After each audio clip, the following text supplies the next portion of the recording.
በፈረንሳይ የኤሌክትሪክ ዋጋ ወደ ዜሮ ወረደ።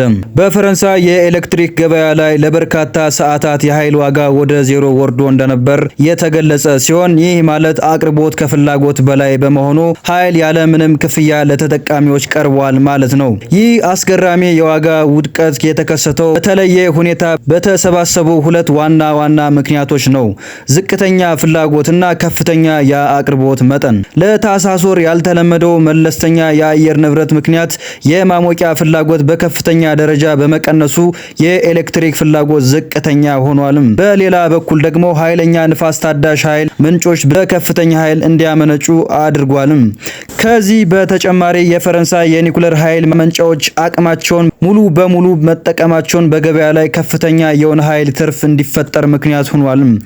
እንደነዚህ ያሉት ክስተቶች በአውሮፓ ውስጥ ታዳሽ ኃይል እየጨመረ ሲመጣና የፍላጎት መጠን ሲቀያየር እየተለመዱ መጥተዋል።